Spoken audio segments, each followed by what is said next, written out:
Namaste and welcome. In this lesson, we'll build a solid foundation in deep reinforcement learning.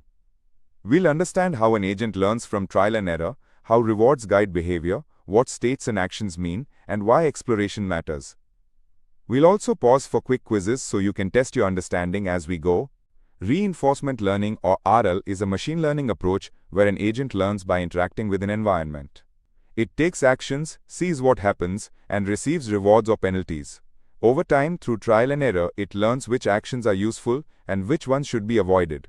Think of a child playing a new video game for the first time. He presses buttons, gets a coin, and learns that this is good. Then he hits an enemy and loses, so he learns that this is bad. Without anyone directly telling him the rules, he improves just by interacting. That is the intuition behind reinforcement learning. Formally, reinforcement learning is a framework for solving control or decision-making problems. The agent interacts with the environment, takes actions, and receives rewards as feedback. Unlike supervised learning, the agent is not given the correct answer directly.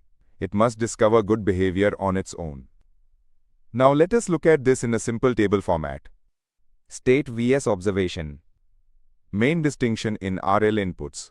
Here is the key comparison. A state gives complete information about the environment, while an observation gives only a partial snapshot. In fully observed settings like chess, the agent can access the whole situation. In partially observed settings like platform games, it sees only part of the world. The RL process works like a loop. First, the agent receives a state from the environment. Based on that state, it selects an action. Then the environment moves to a new state and gives a reward. This keeps repeating again and again. The agent's aim is to act in a way that leads to the best long-term outcome. Now that we've covered RL basics, let's test what we've learned so far. Here's quiz number 1. See if you can get it right. Question 1. In reinforcement learning, how does an agent mainly learn?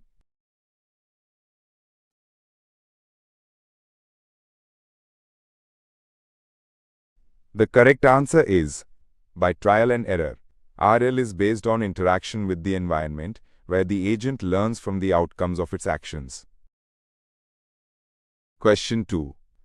What is the main feedback signal given to an RL agent?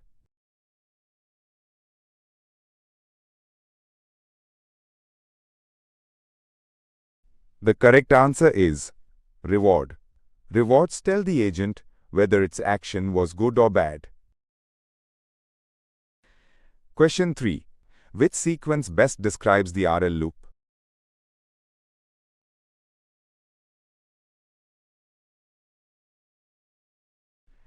The correct answer is state, action, reward, next state. The standard RL interaction cycle is state to action to reward and next state. In RL, the goal is not just to get an immediate reward but to maximize cumulative reward over time. This long-term total is called the expected return.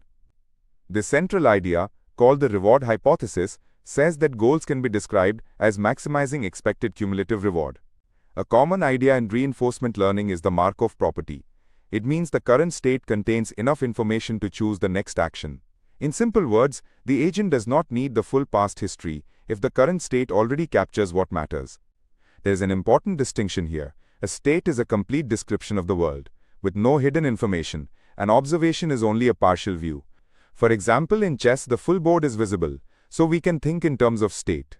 In a game like Mario, the agent may only see part of the level, so it receives an observation. The action space is the set of all actions available to the agent. In some environments, actions are discrete, meaning there are only a limited number of choices, like move left, move right, or jump. In others, actions are continuous, like steering a car by any angle. This difference matters a lot when choosing RL algorithms. Now that we've covered inputs and actions, let's test what we've learned so far. Here's quiz number 2. See if you can get it right. Question 1. What is the key difference between a state and an observation?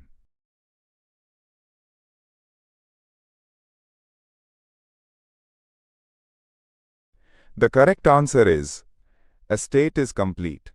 A state fully describes the environment, while an observation may show only part of it. Question 2.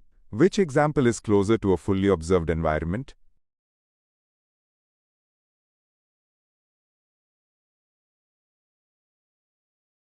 The correct answer is chessboard.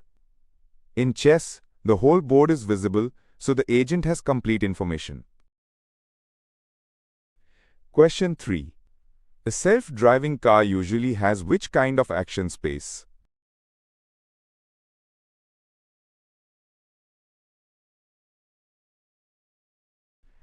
The correct answer is continuous.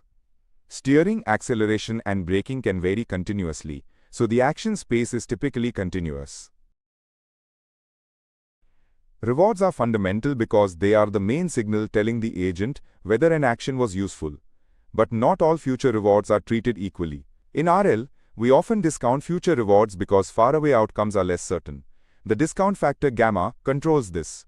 A larger gamma means the agent cares more about long-term rewards, while a smaller gamma makes it focus more on near-term rewards. RL tasks can be episodic or continuous. Episodic tasks have a clear beginning and end, like playing one level in a game. Continuous tasks do not naturally end, like automated stock trading. This distinction changes how the agent learns and how performance is measured. This is one of the most important ideas in RL. Exploration means trying new actions to learn more about the environment. Exploitation means using what the agent already knows to collect reward. If the agent only exploits, it may miss a much bigger reward somewhere else. If it only explores, it may behave randomly and never settle on a strong strategy. So the real challenge is finding the right balance. Now that we've covered rewards and trade-off, let's test what we've learned so far. Here's quiz number 3. See if you can get it right. Question 1. What does the discount factor gamma control?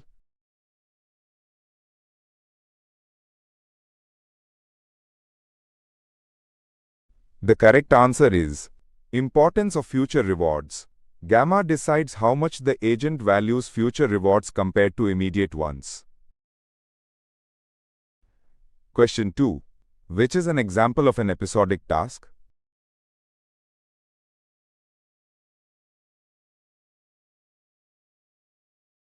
The correct answer is one Mario level.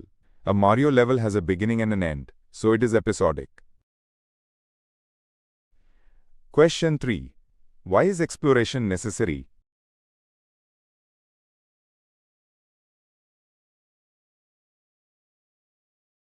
The correct answer is to discover better actions. Without exploration, the agent may get stuck using only familiar but suboptimal actions. Excellent work. You've now built the core intuition needed for deep reinforcement learning. These concepts are the base for understanding how advanced RL agents are trained in games, robotics, and real-world decision systems. In the next lesson, you can go deeper into policies, value functions, and how agents actually learn better actions over time.